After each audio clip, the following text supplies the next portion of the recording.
Allahumma salli wa sallim wa barik ala Sayyidina Muhammadin wa ala alihi wa sahbihi ajma'in. Amma ba'd. Raditu billahi rabba wa bil islami dina wa bi Muhammadin nabiyya wa rasulah. Rabbi zidni ilma warzuqni fahma. Amin. Kita bersyukur kepada Allah Subhanahu wa taala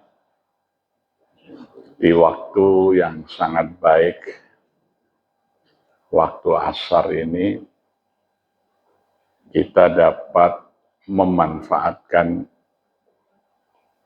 untuk amal soleh dilandasi dengan keimanan, sehingga hidup kita menjadi umat yang tidak merugi, karena siapapun melalui waktu asar ini banyak yang mendapatkan kerugian, sebagaimana firman Allah, wal asri innal insana lafi khusr illal ladzina amanu wa amilus solihati wa tawasaw bil haqqi wa tawasaw bis sabr. Hanya mereka yang beriman, beramal soleh, dan saling menasihati tentang kebenaran dan kesabaran. Mereka adalah orang yang dikecualikan dari kelompok manusia yang merugi. Mudah-mudahan kajian kita pada saat ini menjadi ibadah yang makbul di sisi Allah Subhanahu wa taala. Amin. Kita bersama-sama di Masjid Peta Hidup ya. Jadi saya jadi ingat Surah Al-An'am ayat 153. Wa anna hadza siratim mustaqiman fattabi'uhu wa la tattabi'u subula fattafarraqu bikum an sabilih. Dzalikum wasaqum bihi la'allakum tattaqun. Ini adalah jalanku yang lurus. Wa anna hadza siratim mustaqima. Al-Quran, Islam, agama kita ini adalah jalan yang lurus. Wa anna hadza siratim mustaqima. Fattabi'uh. Maka ikutilah ya jalan ini. Wala tattabi'u subula, jangan mengikuti jalan hidup yang lain, ajaran-ajaran yang lain. Fattafarraqa bikum an sabilih, karena itu akan mencerai-beraikan kamu dari jalan Allah. Dzalikum wasaqum bihi, yang demikian ini kami wasiatkan kepadamu, la'allakum tattaqun, agar kamu bertakwa. Jadi Allah sudah menegaskan, kalau kita ingin tetap berada di dalam jalan yang lurus, jalan yang cepat mencapai kebahagiaan hidup dunia dan akhirat, itu hanya dengan al-Islam. Kalau kita keluar dari ajaran-ajaran itu, kita akan terjauh, dicerai-beraikan dari jalan yang lurus itu. Dan itu betul-betul diwasiatkan Allah. Dzalikum wasaqum bih. Yang demikian ini aku wasiatkan kepadamu, agar kamu bertakwa. Nah, salah satu daripada jalan Islam itu adalah kita membuktikan keimanan kita kepada Allah dan hari akhir dengan memakmurkan masjid.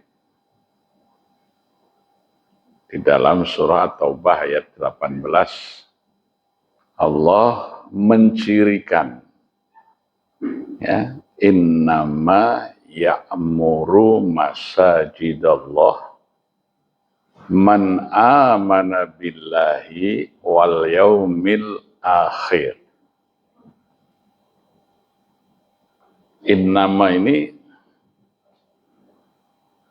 jumlah khobariyah yang menunjukkan sifatul lazimah, sifat yang lazim, sifat yang melekat, ya, pada objek yang disebut di kalimat berikutnya. Jadi kalau kalimat innama ya'muru masajidallah man amana billahi wal yaumil akhir, itu maknanya adalah sudah menjadi sifat yang lazim, sifat yang melekat pada orang-orang yang beriman kepada Allah dan hari akhir. Mereka itu memakmurkan masjid-masjid Allah. Jadi penanda keimanan kepada Allah dan hari akhir adalah memakmurkan masjid. Jadi orang yang punya iman kepada Allah dan hari akhir ditandai, ya, dengan memakmurkan masjid-masjid Allah. Ini pengertian normatif. Innama ya'muru masajidallah man amana billahi wal yaumil akhir. Nah, memakmurkan masjid itu seperti apa? Teknisnya dijelaskan oleh Allah, aqimis shalah wa atuz zakah walam yahsya illallah fa'asa ulaika ayyakunu minal muhtadin. Jadi bagi orang yang beriman kepada Allah dan hari akhir, memakmurkan masjid itu adalah satu, aqimis shalah. Mereka menegakkan sholat. Artinya sholatnya itu tegak mengikuti sunnah Rasulullah Sallallahu Alaihi Wasallam, yaitu sholat wajibnya dikerjakan dengan berjamaah di masjid-masjid Allah. Jadi bukan sekedar mengerjakan sholat, tapi menegakkan sholat. Ya, Rasulullah menyatakan, khairus sholati minal mar'i fi baitihi illa sholatul maktubah. Sebaik-baik sholat itu yang dikerjakan di rumah masing-masing. Illa sholatul maktubah, kecuali sholat yang telah diwajibkan.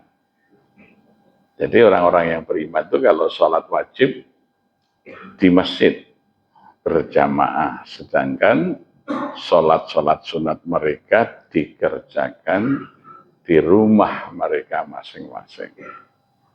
Nawiru buyutakum bis sholati wa qiraatil Qur'an, ya, terangilah, cahayailah rumah-rumahmu itu dengan menegakkan sholat dan membaca Al-Quran. Yang dimaksud di situ adalah sholat sunat, bukan sholat wajib. Karena prakteknya Nabi itu belum pernah sholat wajib di rumah. Ya, jadi beliau selalu mengerjakan bersama sahabat-sahabatnya, demikian juga para khulafaur rasyidin, para tabi'in, para tabi'in, mengikuti sunnah Nabi kalau sholat wajib itu dikerjakan dengan berjamaah di masjid, sedangkan di rumah-rumah mereka mengerjakan sholat-sholat sunnah. Tapi karena kajian-kajian kita di beberapa tradisi lembaga pendidikan kita,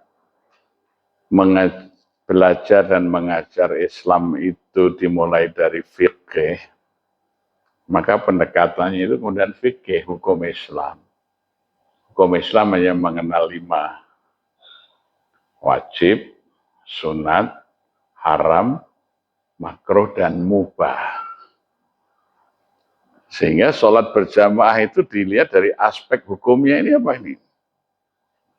Nah, kebetulan jumhur ulama kita itu lebih banyak punya istimbat pendapat hukum bahwa sholat berjamaah di masjid itu kedudukan hukumnya secara fikih adalah sunat muakkad.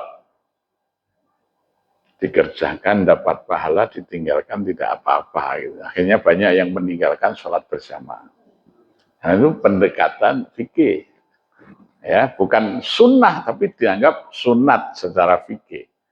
Kalau sunnah itu adalah tradisi kebiasaan yang melekat di dalam praktek kehidupan Nabi.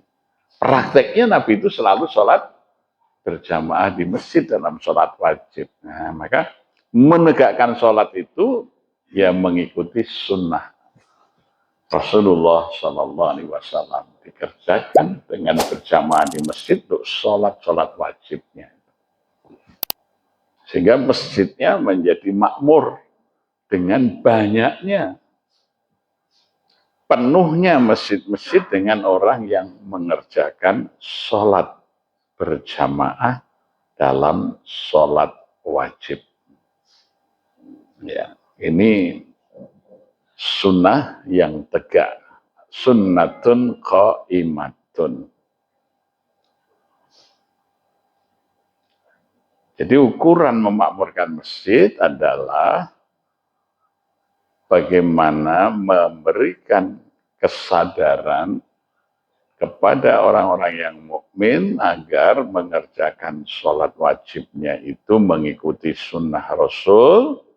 Mereka mengerjakan secara berjamaah di masjid-masjid. Ini tuntunan Allah di dalam memakmurkan masjid bagi mereka yang beriman. Karena ada cara lain memakmurkan masjid yang tidak mengikuti orang beriman, tapi mengikuti orang-orang musyrik. Itu dalam ayat 17 surah At-Taubah itu. Maka nalil musyrikina ayakmuru masajidallah syahidina anfusah, ya, bil kufar. Syahidina ala anfusahum bil kufar, ulaika habitat a'maluhum wa finnarihum khalidun. Orang musyrik juga punya pendapat. Memakmurkan masjid itu adalah membangun bangunan masjid itu menjadi bagus dan indah. Ya, itu dipraktekkan ketika Rasulullah hijrah ke Yathrib. Masjidil Haram dikelola oleh kaum musyrikin Makkah, maka mereka segera memperbaiki masjid itu untuk menunjukkan bahwa mereka lebih baik dari Nabi Muhammad dalam memakmurkan masjid. Nabi Muhammad membangun masjid sederhana itu di Kuba, Masjid Nabawi maupun Masjid Bani Salamah di Yathrib itu dibangun dengan bangunan yang sekedarnya, yang sederhana. Maka orang musyrikin Mekah membangun Masjidil Haram dengan megah bagus dan kemudian mengklaim kami lebih baik dari Muhammad di dalam memakmurkan masjid. Jadi kalau orang musyrik itu pikirannya memakmurkan masjid itu menjadikan masjid itu menjadi bangunan yang bagus, yang megah, yang indah. Itu paradigma cara pikir orang musyrik. Tapi orang beriman, bagaimana fokus masjid itu terisi dengan jamaah di saat-saat waktu sholat itu mengikuti sunnah menegakkan sholat, aqimis sholat. Yang kedua, orang yang beriman memakmurkan masjid itu dengan wa'atu zakat,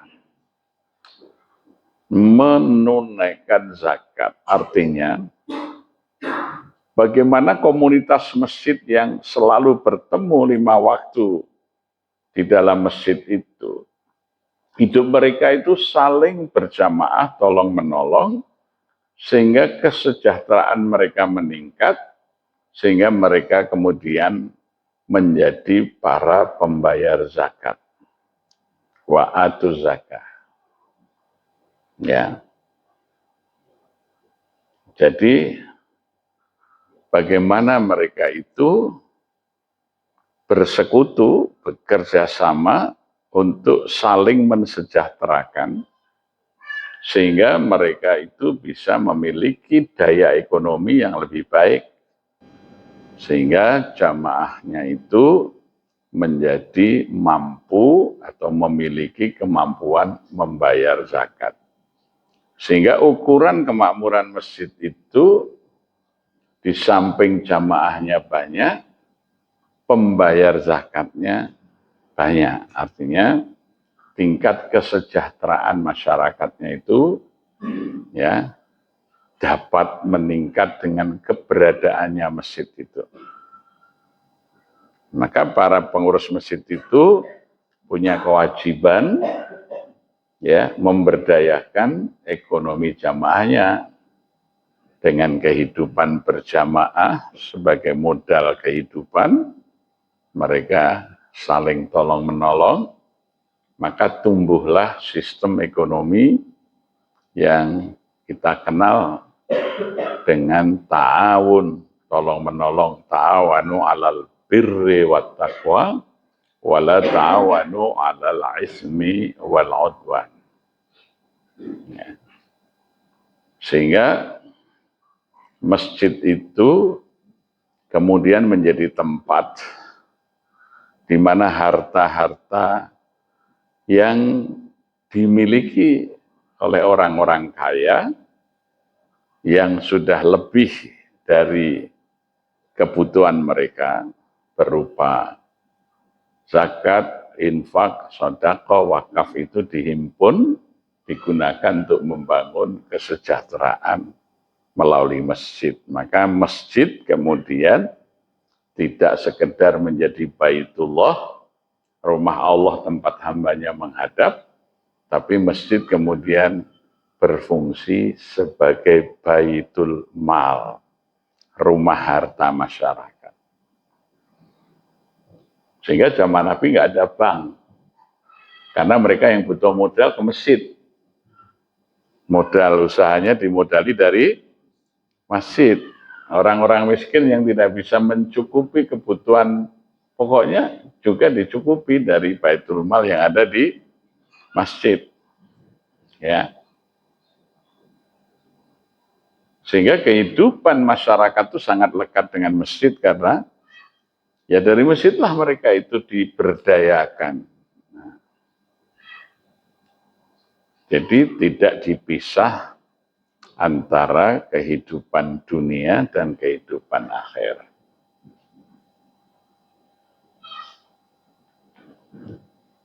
Jadi kita ini sudah mengikuti pola masyarakat sekuler. Ya, urusan uang itu dengan urusan ibadah berbeda. Jadi kalau kita butuh duit ya di bank. Ya.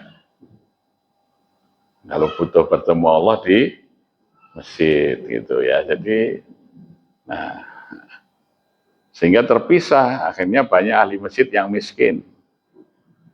Banyak orang yang punya duit jauh dari Allah, hidupnya tidak berkah. Nah, kalau dalam Islam ini tidak bisa dipisahkan karena dunia akhirat itu satu paket. Rabbana atina fid dunya hasanah wa fil akhirati hasanah wa qina adzabannar.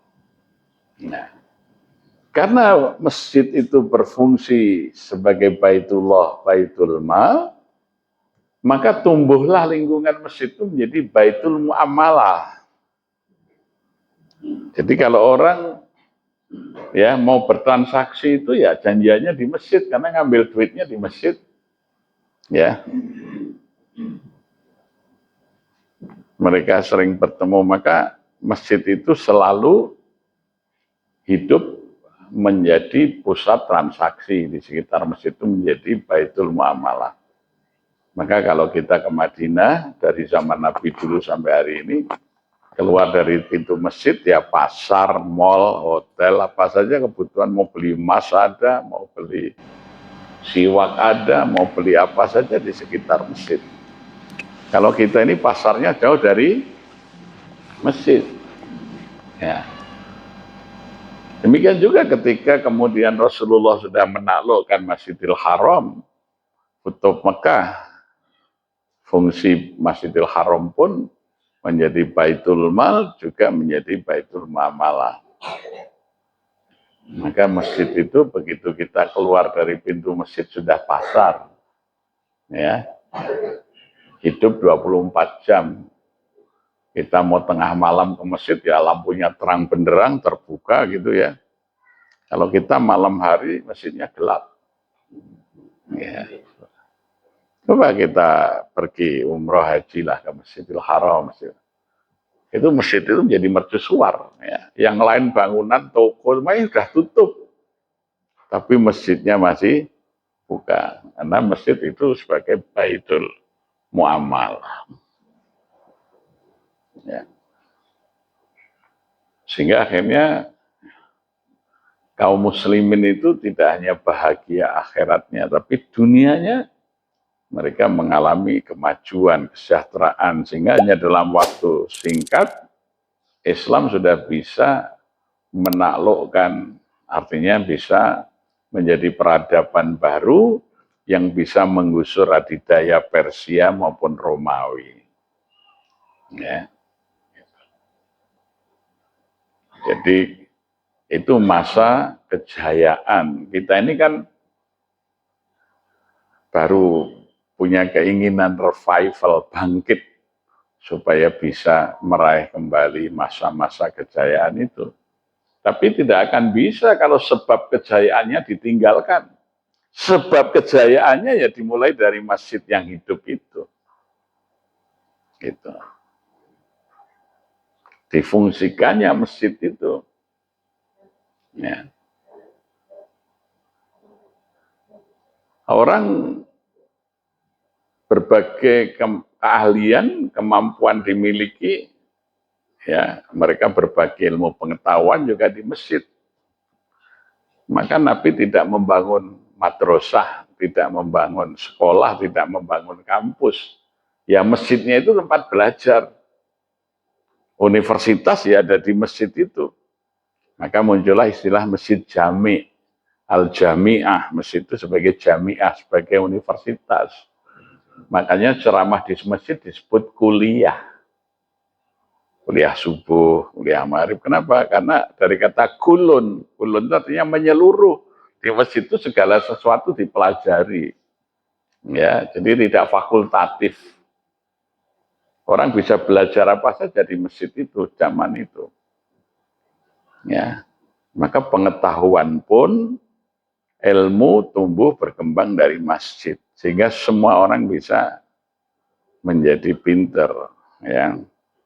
Tidak mau belajar agama ke pesantren, mau belajar pengetahuan ke universitas, jadi dipisah. Dalam Islam ya belajar sains, belajar teknologi, belajar syariat itu satu, sehingga dulu para ulama itu menguasai semuanya. Ya. Ibnu Sina itu ya ahli syariah, ahli tarbiyah, ahli hukum, ahli pendidikan, tapi juga ahli kedokteran. Ya.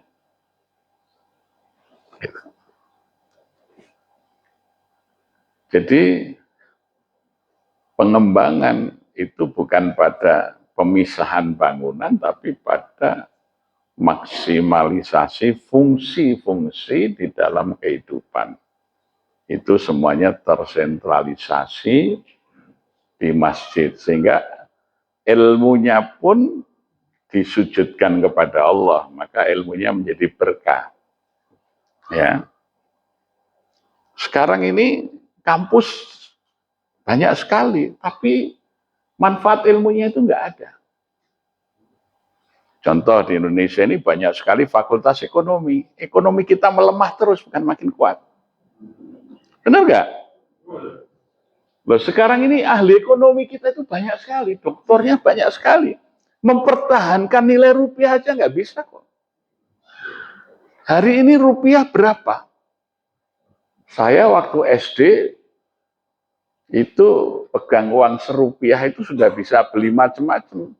Karena zaman saya SD tahun 60-an, ya, 8, 67 itu masih ada uang seketip, setali, seringgit, setengah, ya toh, serupiah. Sekarang ini uang serupiah aja enggak ada nilainya itu. Ya. Ahli ekonomi kita itu mempertahankan nilai rupiah, apalagi dibanding dengan mata uang lain. Saya dulu haji tahun 92 itu nukar dolar itu cuma 750 rupiah satu dolar. Sekarang satu dolar lebih dari 16.000. Ilmunya orang-orang ekonomi itu untuk apa? Hukum. Fakultas hukum itu 18.000 sarjana hukum baru tiap tahun diwisuda di seluruh kampus di Indonesia. Cuman untuk membuktikan ijazah Pak Jokowi asli atau palsu, nggak selesai kok. Sudah 4 tahun lebih. Itu cuman soal asli atau tidak asli, coba. 4 tahun nggak rampung-rampung. Apa gunanya itu perguruan tinggi kita itu? Coba, apalagi mau cari keadilan, maka muncul ada gium hakim itu, hubungi aku kalau ingin menang. Singkatannya kan itu, hakim hubungi aku kalau ingin menang.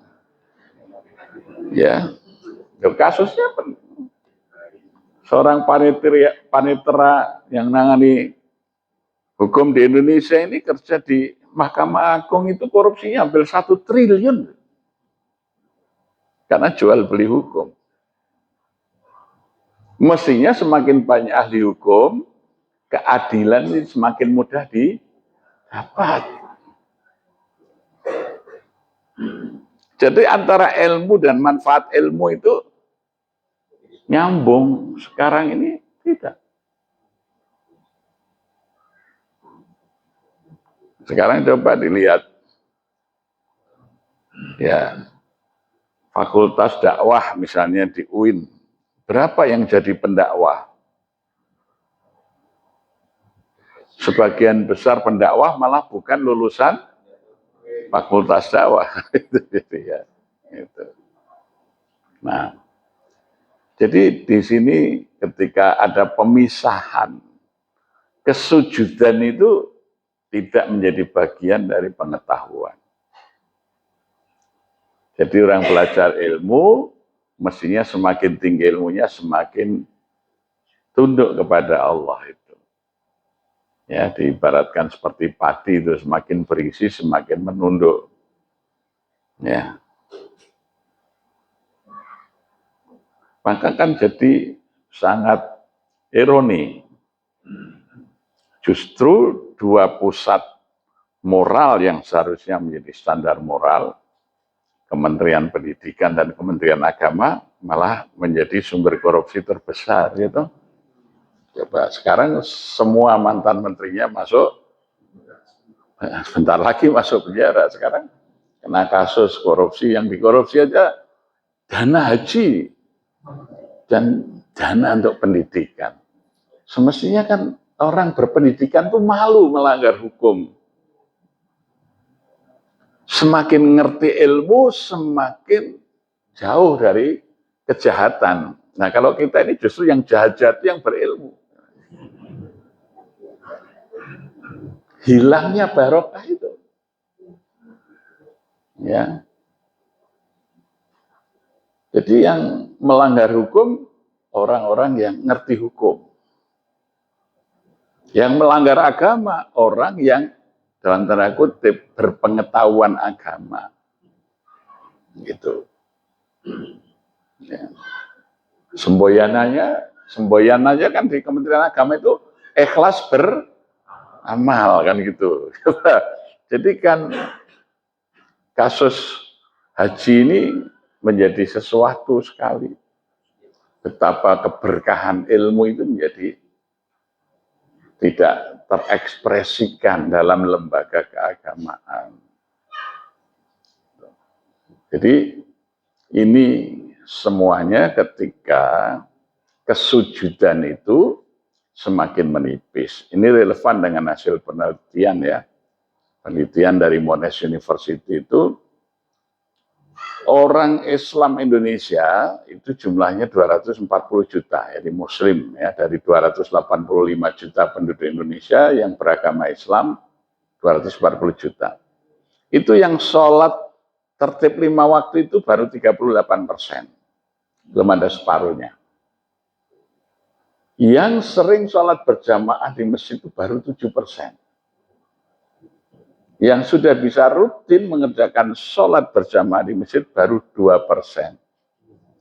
Ini coba bisa kita cek lah di masjid ini lingkungannya berapa rumah, berapa jiwa. Kira-kira yang jamaah subuh berapa persennya?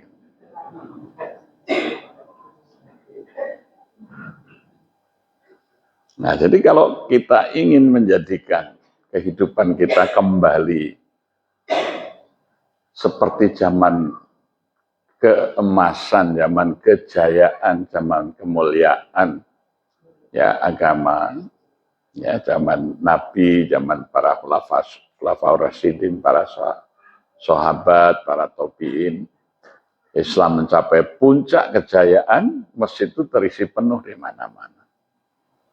Fungsi-fungsinya berjalan dengan baik. Nah, kita ini masih seperti kaum musyrik tadi. Ngurusin masjid hanya ngurusin bangunan. Masjid makin bagus-bagus, tapi makin sepi dari jamaah. Makin nggak punya uang untuk ngurusin orang miskin. Karena urusannya hanya untuk bayar listrik, bangunan, ya. Itu. Bahkan tidak pernah itu rapat mikirkan tetangganya yang tidak bisa bayar kuliah. Yang dirapatkan itu bagaimana ganti keramik. Jadi pikirannya pengurus masjid itu tidak pernah memikirkan nih. Kira-kira anak-anak yatim di sini cukup nggak hidupnya? Ya, bunda-bunda yatim artinya janda-janda terlayani kebutuhan pokok mereka tidak. Adakah masih ada yang nganggur, yang tidak bisa bekerja karena tidak punya modal? Tidak pernah dibicarakan di masjid itu. Itu artinya sebenarnya bukan masjid sebetulnya itu candi. Karena kalau zaman Nabi masjid itu membicarakan itu. Si fulan apa masalahnya, bagaimana diselesaikan urusannya itu.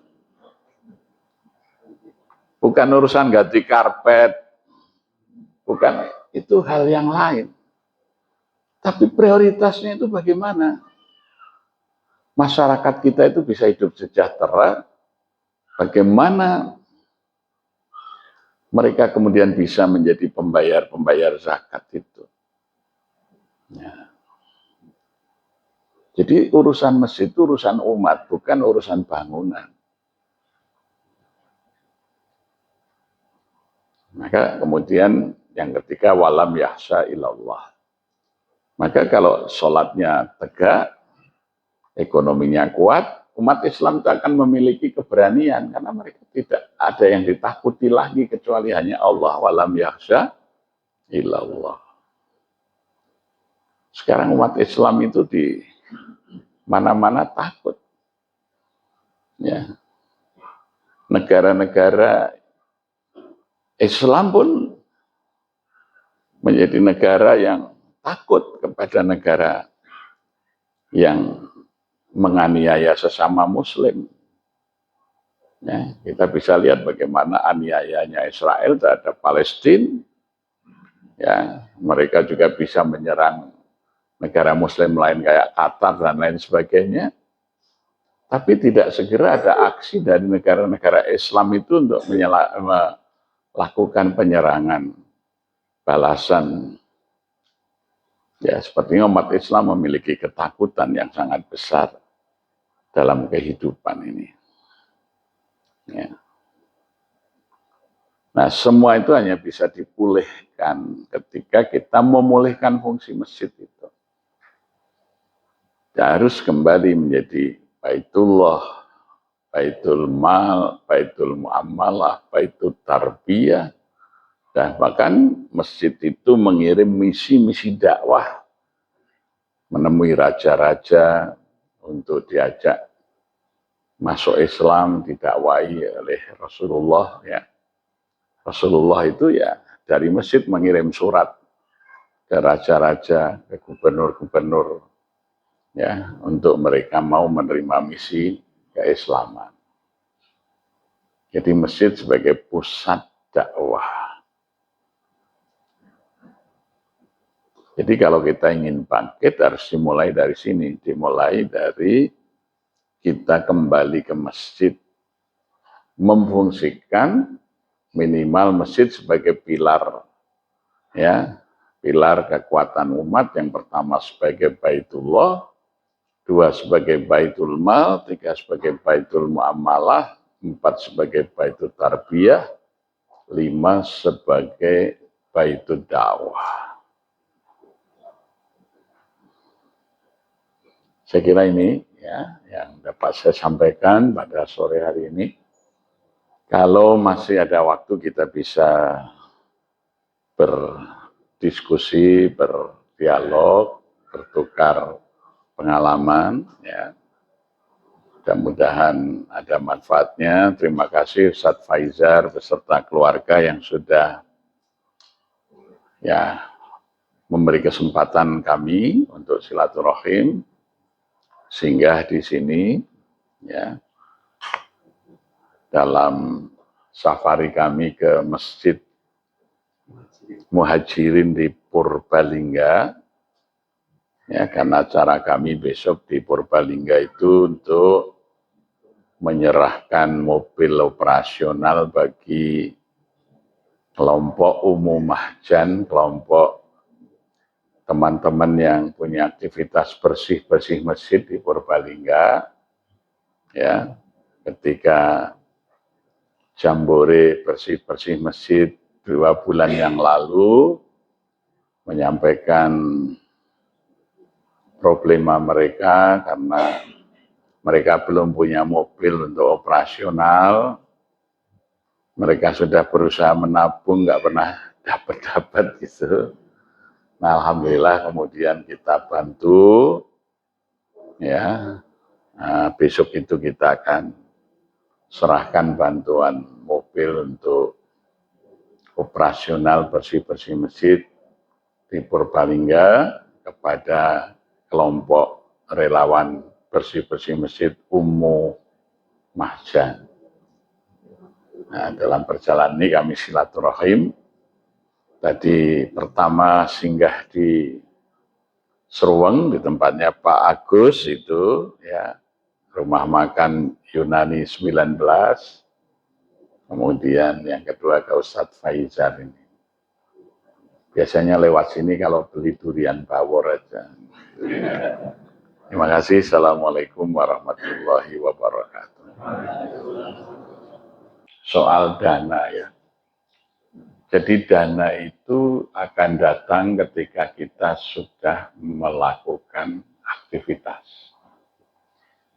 Bukan karena kita punya dana baru bisa melakukan aktivitas. Itu cara berpikir proyek kalau gitu ya.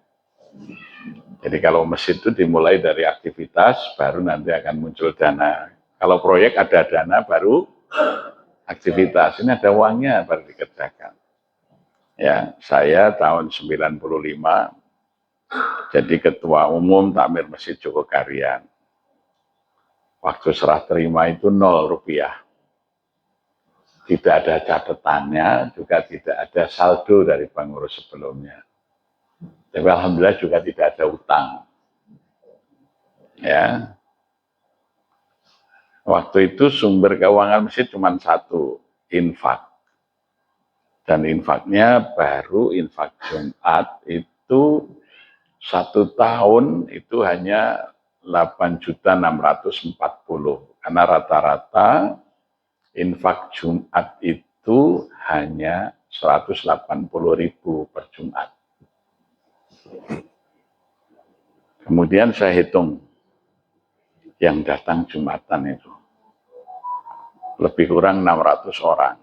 Masjidnya waktu itu masih 1 lantai, ukuran 9 kali 6, 9 kali 15 meter persegi.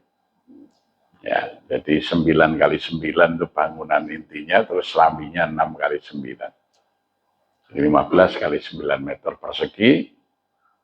Pas tanah masjid, yaitu unda-undaan itu habis, artinya sandalnya itu ditaruh di tanah orang, bukan tanahnya masjid, pas itu.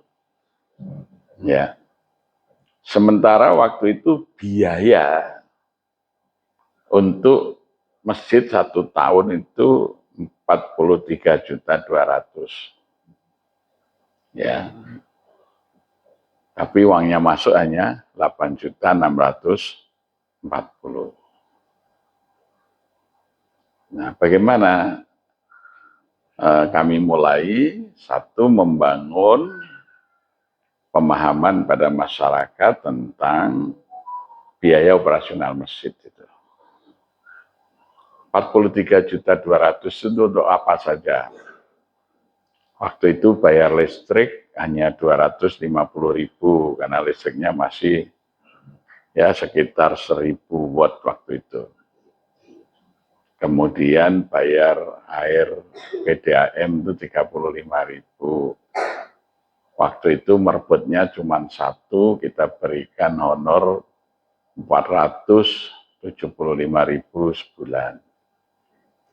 Dulu khotib itu honornya 50.000, 50.000 kali 4 kali 12. Kemudian untuk pengajian itu ada pengajian malam Senin. Untuk honor ustadz 50.000 kali 4 kali sekian. Pengajian malam Rabu untuk remaja, untuk honor ustadz sekian. Beli gula, teh, snack, itu hitung ya total. Maka kemudian saya buat laporan tertulis. Kami bagikan kepada masyarakat, ya. Kemudian saya hitung, saya sampaikan, ya,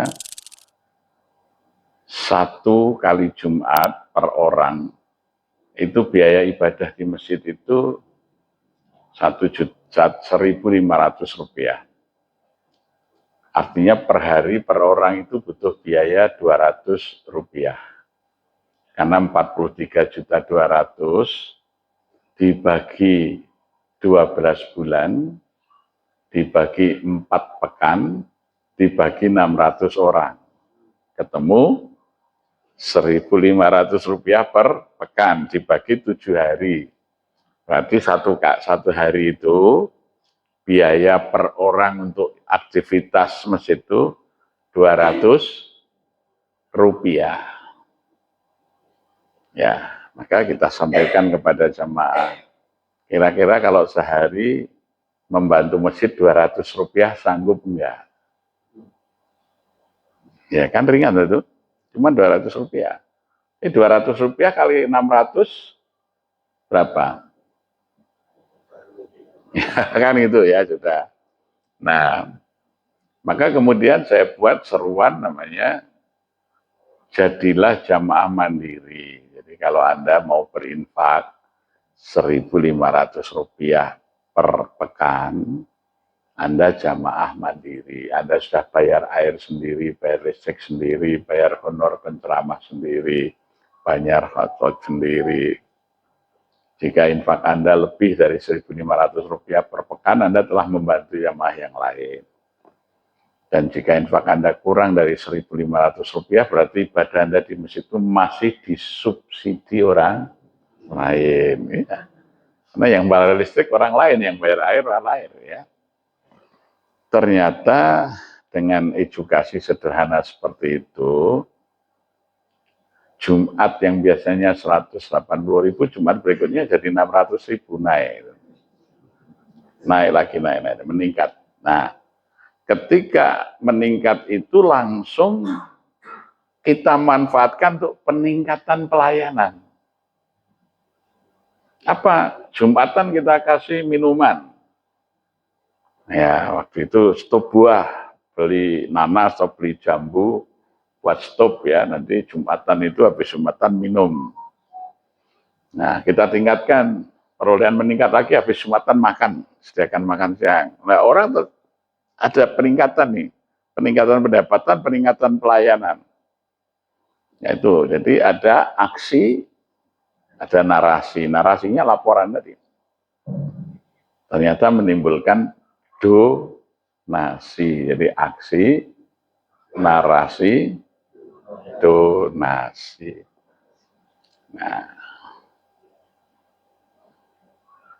Nah, kemudian ya semua kegiatan itu kita berikan narasinya dengan sebaik-baiknya. Artinya disosialisasikan kenapa kita melakukan ini, kenapa kita melakukan itu, dalilnya mana, ya, mana ayatnya, mana hadisnya. Ya, jadi semua yang kita lakukan itu kita sosialisasikan dengan nas-nas yang menjadi rujukan. Ya, satu contoh, ketika kita menyediakan buka puasa. Waktu itu buka puasa di Jogokarian itu baru 250 orang yang datang buka puasa kalau Ramadan. Dan digilir, misalnya hari ini keluarga A, hari ini keluarga B gitu ya. Nah, karena pemahaman masyarakat waktu itu, memberi buka puasa itu adalah sedekah.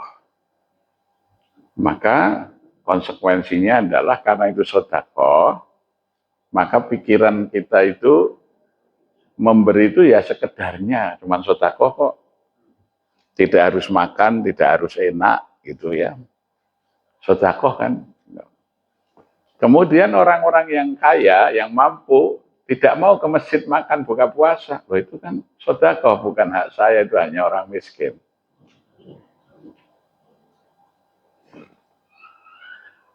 Nah, ternyata ketika saya umroh Ramadan di Madinah itu, di sana orang berebut memberi buka puasa. Jadi saya datang menjelang buka puasa itu sudah disambut di depan pintu masjid itu jadi rebutan, ditarik sana sini, duduk di Masjid Nabawi itu sudah bertumpuk-tumpuk makanan itu, enak-enak semua itu. Saya dipegangi, nggak boleh pergi, nunggu sampai adzan. Begitu adzan, saya adzan disuapi pakai rutep, pakai kurma segar itu. Makan itu ada nasi matlubah, ada nasi mandi, ada nasi bukhori, macam-macam makanan di situ. Makan lahap gitu ya. Mau maghrib, itu semuanya dibersihkan. Ketika mau qomat tuh kita berdiri, saku saya ini dikasih uang sama orang yang ngasih makan tadi. Saya sudah takbir nih, saya batalkan, penasaran uang berapa ini dari. Saya kaget, saya buka, saya dikasih $200, $200 Amerika itu. Maka habis sholat itu orang tadi saya temuin, kenapa kamu ngasih saya uang? kamu mau makan buka puasa saya. Terus dia baca hadis. Man fatoroso iman fihi kana lahu maghfiratan lidunubihi wa raqabati minan nar. Jadi Nabi itu berkhutbah menjelang Ramadan mengatakan man fatoroso iman fihi, barang siapa memberi buka puasa kepada orang yang berpuasa di bulan Ramadan itu lahu maghfiratan lidunubihi, baginya ampunan dari dosa-dosanya, wa raqabati minan nar, akan dibebaskan dari api neraka. Bahkan ketika itu seorang sahabat berdiri, ya Rasulullah, beruntung orang kaya itu dapat banyak kebaikan dengan memberi buka puasa. Saya ini orang miskin bagaimana? Nabi mengatakan, berilah olehmu buka puasa hatta syurbatin ma'in au madakotin labnin au tamarotin. Meskipun kamu miskin, berilah buka puasa pada orang yang berpuasa, meskipun kamu hanya bisa memberi seteguk air putih. Au madakotin labnin, atau sehirupan susu, atau sebutir kurma kering yang kamu miliki. Berilah buka puasa. Artinya, ini bukan sedekah, karena orang miskin pun dianjurkan. Ini ta'dzimul shaim, memuliakan orang yang berpuasa. Nah, pengalaman ini saya ceritakan ke jamaah masjid. Jadi harus kita rubah, ini bukan sedekah. Orang miskin disuruh memberi sekalipun yang diberi orang kaya, meskipun orang miskin hanya menyediakan air putih segelas, terus seteguk, kurma sebiji, tapi yang kaya juga bisa memberikan yang lebih banyak. Yang penting bersama-sama saling memberi, karena itu keutamaannya adalah lahu maghfiratan lidzunubihi wa raqabati minan nar. Besar sekali loh. Ya, belum lagi dapat pahala puasa. Nah, yang kedua, kita punya pengalaman. Kalau giliran buka puasa ini keluarga A, keluarga B, ya namanya anak-anak itu kan polos.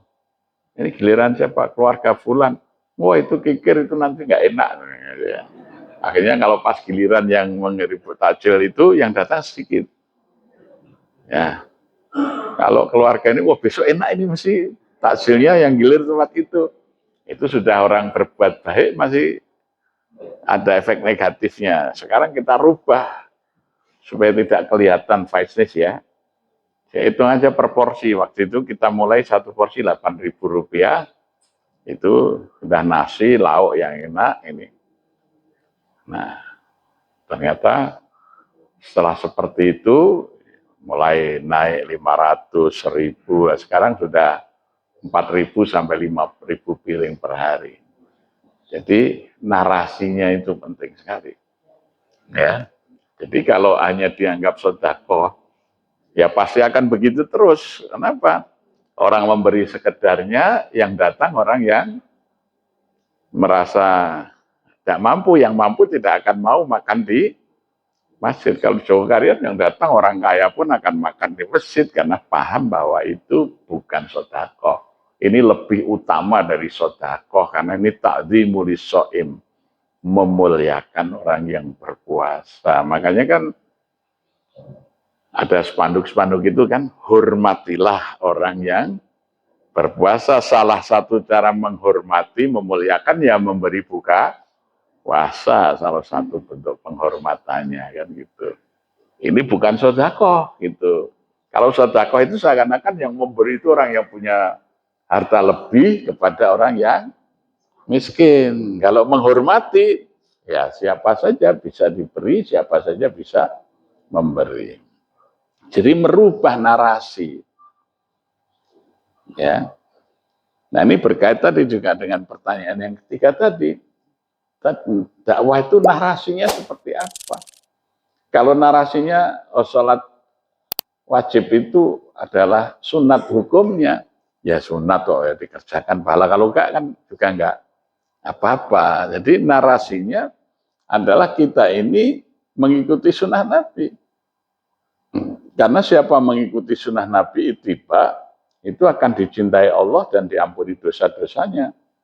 Maka surat Ali Imran ayat 31, Qul in kuntum tuhibbunallah fattabi'uni yuhibbukumullah wa yaghfir lakum dzunubakum. Jadi sholat berjamaah itu ittiba. Bukan sholat berjamaah itu hukumnya sunat, bukan. Sholat berjamaah itu dalam konteks ittiba, supaya apa? Kita dicintai Allah. Siapa yang lebih beruntung dari orang yang dicintai Allah? Dicintai Allah pas hidupnya mesti benar gitu ya. Gitu. Diridhoinya. Ya. Kalau bahasanya orang Jawa, orang yang bejo. Mengalahkan orang yang pintar, orang yang bejo itu kan.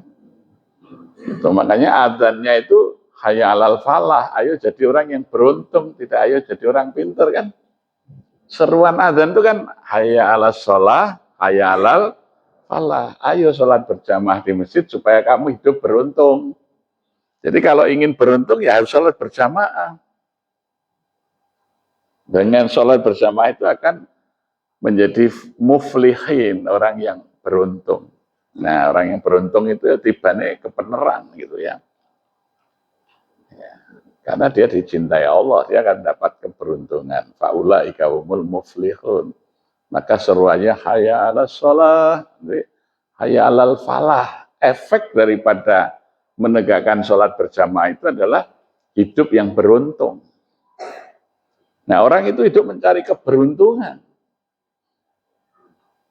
Ya, makanya istilah Melayu dulu, orang merantau itu mengadu untung, ya gitu. Golek kabejan, itu istilah orang Jawa itu. Luru kabejan, supaya jadi orang yang bejo, ya gitu. Nah, hidup itu supaya kita itu jadi orang yang bejo, orang yang beruntung. Nah, caranya apa? Ya mengikuti sunnah Nabi tadi, ittiba, sholat berjamaah. Nah, bagaimana memobilisasinya? Ini pertanyaan yang kedua. Kok biasanya ibu-ibu aktif? Karena biasanya di masjid itu tidak ada wadah yang terstruktur, ya, itu yang mengelola setiap kelompok umur maupun kelompok kepentingan. Nah, kalau di Jogokarian kita bentuk yang ngurusin anak-anak sendiri, namanya Hamas, Himpunan Anak-anak Masjid. Ya, Hamas itu kumpulannya anak-anak dari prasekolah sampai SD kelas 6. Itu organisasinya namanya Hamas, Himpunan Anak-anak Masjid. Pengurusnya namanya pengurus Hamas, anak-anak usia SMP kelas 1, kelas 2. Programnya apa? 1 Madinah, Madrasah Diniyah Hamas. Ada Madrasah Diniyah, ada TPA, ada Tahsin, ya, ada Siber, Sinau Bersama. Nah, itu dikelola oleh pengurus Hamas. Ya. Jadi ada yang ngurusin khusus. Sehingga kalau anak datang masjid itu ada yang ngurusin. Kadang-kadang di masjid itu anak-anak datang, nggak ada pengurusnya yang ngurus anak-anak ini. Sehingga lari ke sana kemari, ribut, dianggap mengganggu kemudian oleh orang tua. Jadi padahal sebenarnya orang tua yang mengganggu anak-anak itu sebetulnya. Karena anak-anak mau belajar, udah boleh kan. Gitu. Nah, kemudian kalau mereka sudah kelas 3 SMP sampai kuliah, ada pengurusnya sendiri, namanya Remaja Masjid Jogokarian. Ada pengurus RMJ. Mereka punya pengurusan, punya program, ya. Programnya 5 sukses namanya, 5 sukses Remaja Masjid.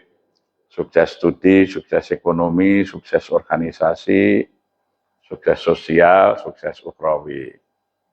Divisinya ada macam-macam, ada divisi adventure, divisi olahraga, divisi ekonomi, divisi sosial, divisi keputrian, divisi apa, itu diurus. Ya, kadang-kadang di masjid itu tidak ada pengurus remajanya. Maka kalau remaja ke masjid tidak ada temannya sudah tua-tua semua. Ya, nggak ada yang ngurusin, nggak ada yang mikirkan mau buat kegiatan apa, maka harus ada organisasinya, namanya remaja masjid. Ya, nah kemudian kalau sudah menikah, yang bapak-bapak muda, alumni remaja masjid itu ada wadahnya namanya kurma, keluarga alumni remaja masjid. Yang ibu-ibu namanya umida, umi muda, itu ada yang ngurusin sendiri. ada wadahnya, ada kegiatannya, ya. Nah, jadi terus begitu, setiap jenjang usia itu ada pengurusnya, yang ngurus komunitas. Jadi ada yang menggerakkan, jadi bapak-bapak muda itu korma ada pengajian sendiri, punya kegiatan sendiri, lagi tren sepedaan, ya buat kelompok bersepeda. Kita buat jambul, jamaah masjid bersepeda ontel, itu jambul. Ya, sekarang trennya lagi jalan kaki, ya trennya apa gitu ya buat. Sebab kalau tidak, biasanya yang aktif itu tadi ibu-ibu saja. Nah, bapak-bapaknya tidak ada komunitas yang mengelola ya diam. Tapi kalau ada komunitasnya, bapak-bapak ini akan aktif. Salah satu komunitas di Masjid Jogokaren itu komunitas resik-resik. Masih coba Mas Ali sini Mas Ali. Nah ini seragamnya ini. Nah ini komunitas bapak-bapak yang tertarik untuk bersih-bersih masjid. Apa belakangnya nih? Tim resik-resik masjid. Nah, ini ya. Nah, ini ada seragamnya. Nah, mereka berkumpul. Kita melayani permintaan masjid mana, di mana, kapan dibersihkan. Rata-rata seminggu berapa kali, Mas Ari? 1 bulan 2 kali. Oh, 1 bulan 2 kali. Jadi mereka yang pengen mengisi waktu untuk membersihkan masjid ya. Jadi ada komunitasnya sendiri. Ya, berapa sekarang anggotanya lebih kurang? Antara 20 sampai 30. Ya, jadi satu masjid 20 sampai 30 orang. Ya, jadi itu khusus yang berminat atau yang punya keterpanggilan apa? Hobinya bersih-bersih masjid, dari membersihkan AC, dilepas itu bersihkan, disikati bersih lampu-lampu ini, ya, karpet, ya, kamar mandi semuanya. Di training apa aja Mas Ali? Latihannya apa? Bersih-bersih masjid apa aja? Ya, bersihkan pada training. Jadi mereka diberikan keterampilan misalnya menggunakan cairan untuk pembersih porselin itu supaya tidak rusak porselinnya, campurannya seperti apa. Caranya itu di training ya. Nah, jadi itu ada komunitas-komunitas Mas. Jadi kalau tidak ya tadi akhirnya yang aktif hanya biasanya ibu-ibu itu yang kesadarannya tinggi. Bapak-bapaknya nggak ada yang menggerakkan. Nah, kalau kita ada bapak-bapak muda, ada kesepuan, ada ini, jadi masing-masing ada yang mengelola aktivitasnya di masjid. Jadi bentuklah organisasi yang ngurus komunitas di masjid. Nanti kan kalau nggak kelihatan di masjid kan dicari oleh temannya. Ya ini Mas Ali ini duduk, teman-teman bersih-bersih masjid mana yang nggak nampak, jadi dicari ya. Mereka saling punya grup WA, punya ya. Ya ada grupnya. Besok ada permintaan di masjid mana, ngumpul. Ya jadi itu ada anak-anak sendiri, remaja, terus komunitas-komunitas minat tadi, ada sepedaan, ada yang bersih-bersih masjid, ada yang kulineran atau apa gitu, ada yang UMKM. Yang paling banyak sekarang UMKM karena anggotanya sudah 160 itu. 160 UMKM yang kita bina di masjid. Jadi masing-masing ada komunitas yang menggerakkan itu. Nih. Tapi kalau nggak ada, ya nggak ada yang menggerakkan, akhirnya kan pasif itu. Ya. Jadi coba bentuklah komunitas-komunitas di dalam masjid tadi. Ya, ada relawan Jumat. Jumat berapa relawannya kira-kira? 25. Ya, ada 25 orang itu yang khusus. Mereka itu jadi relawan Jumat, menyiapkan tempat, menyiapkan menata konsumsi, menyiapkan soft, ya ada petugasnya semuanya. Nanti pakai seragam sendiri ya, rompi relawan Jumat, ada relawan soft sendiri, ibu-ibu itu yang ngatur soft ada sendiri.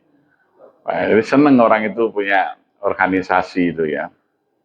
Jadi yang ngatur soft itu ada sendiri, yang ngatur tadi konsumsi sendiri ada relawannya itu dan itu terorganisir terus kasih seragam ya difasilitasi dengan seragam.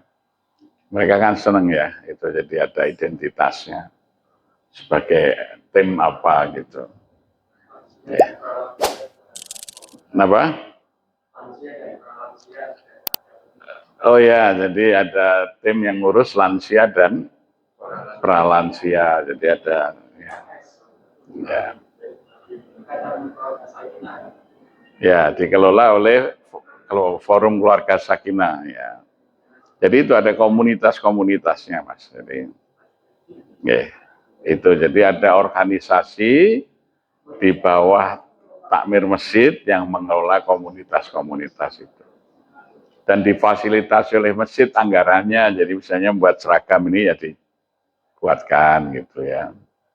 Urunan nanti kalau kurang ditambah gitu, oleh masjid gitu. Ya alhamdulillah kemudian ya bisa aktif sesuai dengan minatnya masing-masing gitu. Semuanya punya peranan. Laki perempuan itu boleh menjadi pengurus masjid, menjadi takmir masjid.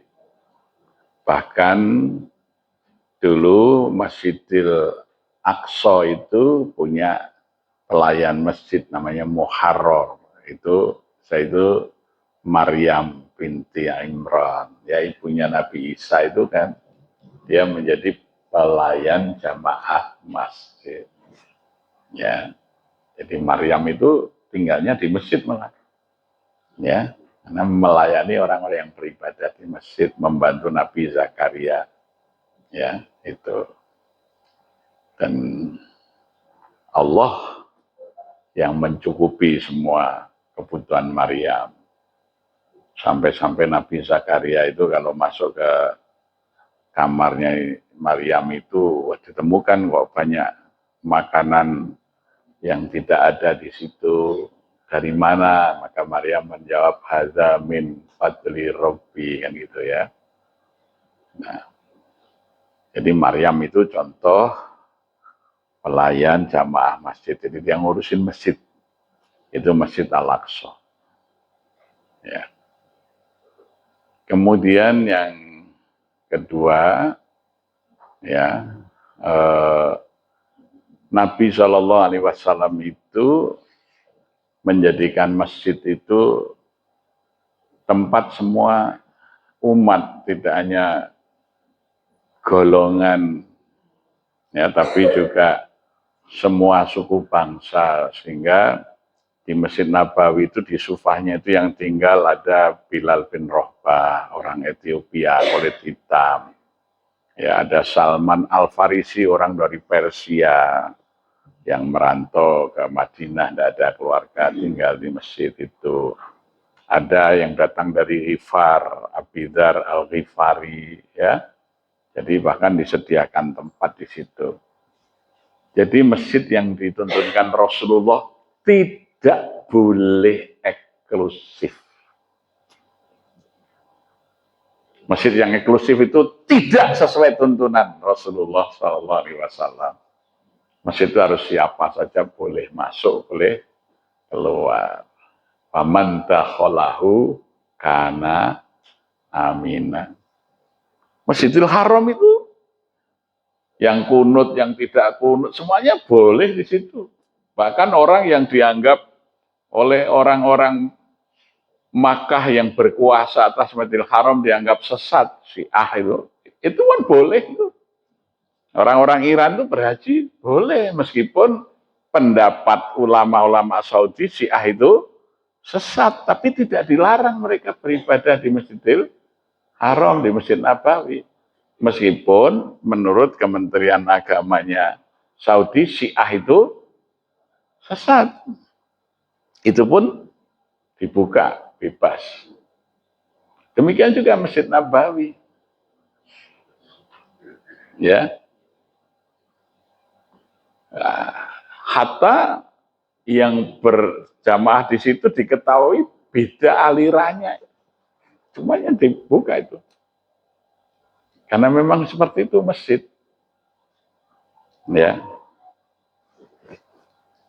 Jadi kalau masjid itu sifatnya eksklusif, mengajarkan dan melayani hanya lingkungannya saja, ya tidak sesuai dengan fungsi sebagai Baitullah. Oleh karena itu, pengurus masjid itu harus terbuka melayani siapa saja dengan sebaik-baiknya. Ya, itu. Maka justru masjid itu menjadi pemersatu umat. Jadi orang itu kalau sudah ke masjid sudah lepas baju mereka golongan apa itu dari masjid ya jadi satu. Ya, memang harus diluruskan. Masjid-masjid eksklusif itu karena kefahaman yang tidak sesuai gitu ya. Jadi ya memang harus ada edukasi. Ya. Kadang-kadang menyedihkan juga kalau melihat fenomena karena sempitnya pemahaman beragama itu.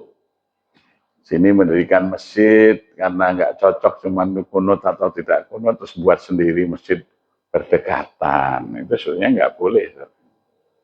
Ya. Ya, itu semuanya bisa diatur bersama-sama, dibuat kesepakatan. Saya mengelola masjid di Gresik itu masjid besar, namanya Masjid Akbar Mudararifin. Ya, ya karena jamaahnya macam-macam ya, kita buat kesepakatan. Kalau hari Senin subuh pakai kunut, hari Selasa tidak pakai kunut. Jumat pertama adanya 2 kali, khotibnya ada Bilal pakai tongkat, kalau Jumat berikutnya tidak, begitu aja jalan. Ya, tidak ada masalah juga. Ya, gitu. Jadi semuanya coba kita layani. Ya, jadi seharusnya masjid itu seperti itu. Ya. Nanti kalau tidak seperti itu, repot sekali umat Islam ini. Orang pergi ke Mekah, ke Masjidil Haram, nanti ada Masjidil Haram baru.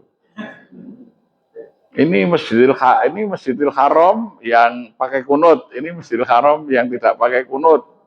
Ini masjid, wah nanti repot sekali itu umat Islam itu. Ya, itu bisa kok. Bahkan tidak hanya NU, Muhammadiyah, Persis, Al-Irsyad, alirannya seluruh dunia macam-macam itu. Ketemu di Masjidil Haram ada ya secara sholatnya macam-macam ya mereka mengikuti apa yang ada di situ. Ya. Nah, cuman kurang piknik aja jamaah dan pengurusnya. Jadi perlu diberikan pemahaman. Ya. Makanya kan disuruh haji umroh itu kan supaya luas wawasannya. Ya. Nah, mana ada di sana disekat-sekat ini alirannya, nggak ada. Ya, ya umat Islam itu satu. Ya. Makanya orang haji itu kalau mau berpegang pada salah satu aliran madhab saja tidak akan bisa melaksanakan haji. Contohnya ya, madhab Syafi'i itu kalau menyentuh perempuan batal, lamas tumunisa. Lah itu kalau tawaf ifadah nggak akan rampung itu, berdesak-desaan. Karena tawaf itu harus dalam keadaan suci ya toh. Berbatal, keluarnya aja susah sekali, butuh masuk lagi. Nggak akan bisa menyelesaikan hajinya itu. Ya.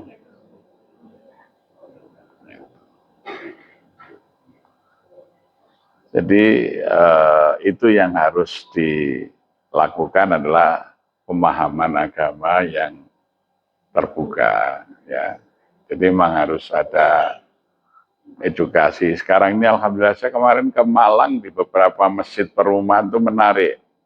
Masjid itu wakafnya kedua organisasi. Jadi karena itu dibangun perumahan, Fasum ya. Dibangun bareng-bareng oleh masyarakat situ, ada yang NU, ada Muhammadiyah. Kalau ini diwakafkan ke Muhammadiyah, nanti yang NU protes. Kalau diwakafkan NU, yang Muhammadiyah protes. Maka masjid-masjid perumahan di Malang itu diwakafkan kepada kedua organisasi. Jadi wakafnya masjid perumahan itu ke NU dan ke Muhammadiyah. Jadi, ya, jadi tidak hanya ke satu organisasi, satu masjid itu. Itu sudah kesepakatan karena di perumahan itu kan orang datang dari berbagai macam dan fasilitasnya kan cuma satu, Fasum itu. Tidak dua masjid, satu perumahan, satu kawasan, cuma satu masjid. Sedangkan penduduknya bermacam-macam itu akhirnya kesepakatan itu di perumahan-perumahan itu, ya. Nah, itu aja bisa, ya. Nah, di desa itu kadang-kadang kan karena tidak, kecuali nanti mulai banyak pendatang, mungkin ada yang berbeda gitu ya. Nah, maka sebaiknya edukasi itu dilakukan. Kemudian kalau di dalam Islam, as-su'al, pengemis itu tidak boleh seharusnya.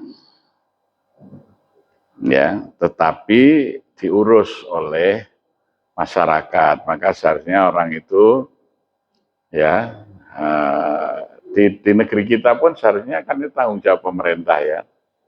Jadi ada undang-undang tentang penggelandangan, ada undang-undang yang berkait dengan sosial. Makanya kan sering dioperasi pengemis itu oleh dinas sosial, oleh Satpol PP, karena itu melanggar undang-undang. Karena seharusnya mereka yang terlantar karena tidak bisa itu menjadi urusan negara ya, fakir miskin dan anak-anak terlantar dipelihara oleh negara. Kalau di Jogja ada perda juga, kalau kita memberi kepada pengemis itu bisa dihukum denda karena itu melanggar peraturan daerah. Ya. Sebab kalau diberi nanti pasti akan berdatangan. Ya. Itu. Jadi ada perdanya itu melarang dan bahkan ada sosialisasi. Nah, tetapi pemerintah harus sembodo menyediakan kecukupan bagi mereka yang tidak mampu ya. Itu makanya biasanya pengemis-pengemis itu nanti dijaring oleh Satpol PP, kemudian dimasukkan ke panti, gitu dibina supaya bisa mandiri. Nah, kalau misalnya pengemis dari rumah ke rumah ya, kalau kita sepakat untuk tidak memberi, dulu di kampung kita ini juga banyak, tapi sekarang sudah banyak berkurang, ya karena ada kesadaran masyarakat untuk tadi mengikuti perda, tidak memberi. Dulu biasanya kalau Jumat tuh banyak sekali hari Jumat itu. Ya, bahkan kadang-kadang menggelitik juga, ngumpul di depan rumah itu nanti udah ngomong-ngomongan sambil nunggu diambilkan uang. Wes entuk piro? Wah, iki Yamin ini lagi untuk 150 ya. Jadi pagi jam 8 itu pengemis sudah dapat 150.000, sementara tukang batu itu upahnya nggak sampai 100.000 sehari gitu. Ya, itu. Jadi ya sebaiknya saya sarankan diberi jangan uang, diberi makan saja.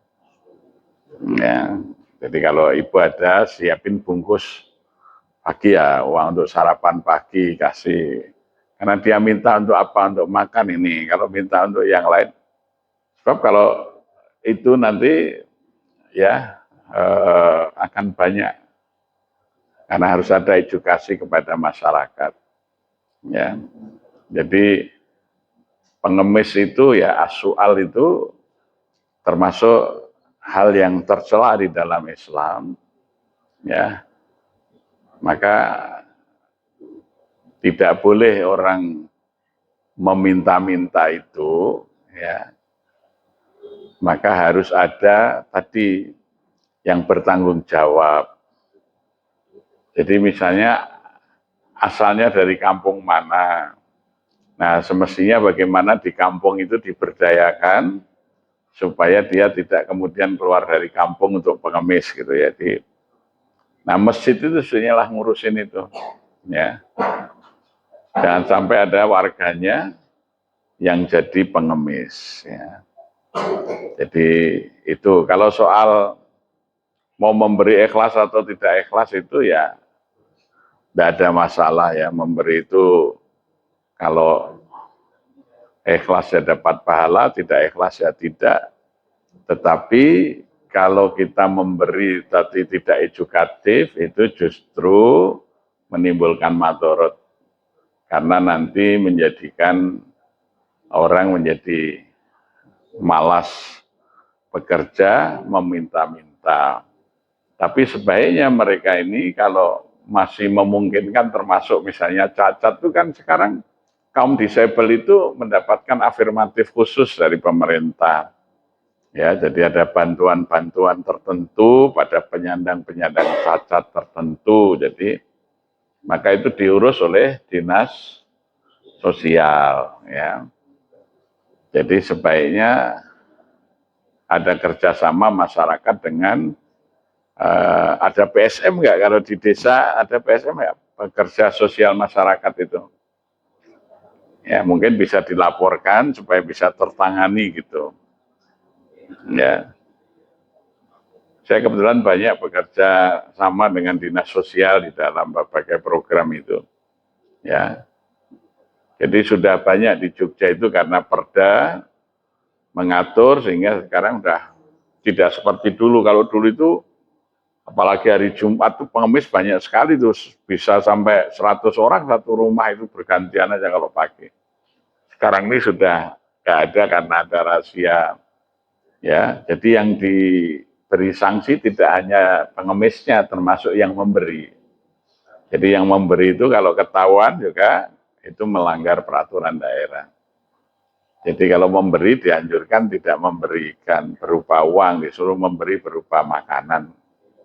Itu. Ya. Pengamen aja ditertibkan, terus muncul modus baru sekarang ini, bukan ngamen dengan seadanya, sekarang pakai sound system kayak ini belum. Ini masuk pengamen atau tidak dibahas lagi nanti perdanya, kalau sudah dianggap mengganggu mungkin ada perda baru, karena hasil operasi itu sebagian besar ya 90% itu bukan orang Jogja, biasanya datang dari daerah-daerah luar yang ke situ ya. Jadi itu pengemis juga begitu, kalau dioperasi ternyata berasal dari daerah-daerah lain. Ya. Nah, kemudian ada upaya untuk, karena ada kampung pengemis itu di Madura ada, di Gunung Kidul ada. Jadi satu kampung yang profesinya itu jadi pengemis itu ada. Nah, maka harus dibenahi dari sumbernya. Di kampung itu ada edukasi terus oleh pemerintah. Ya, gitu. Karena penghasilannya besar itu. Kalau dihitung dari penghasilan tadi, pagi itu sudah 100.000 lebih, sementara orang yang bekerja 100.000 itu sehari itu berkeringat itu. Ya. Nah, jadi kalau serumah aja satu rumah ibu memberi 5.000, 20 rumah sudah 100.000 itu. Ya. Nah. Jadi soal pengemis itu memang harus diselesaikan bersama, komitmen masyarakat kita, ya, supaya tidak menimbulkan ya madorot juga, kadang-kadang mengurangi kenyamanan ya. Nah, gitu. Terima kasih. Sementara begitu ya, ini karena sudah menjelang maghrib, mudah-mudahan yang kami sampaikan bermanfaat. Terima kasih atas sambutannya, terima kasih atas silaturahimnya, dan mohon maaf kalau kami serombongan ada salah dan khilaf. Assalamualaikum warahmatullahi wabarakatuh.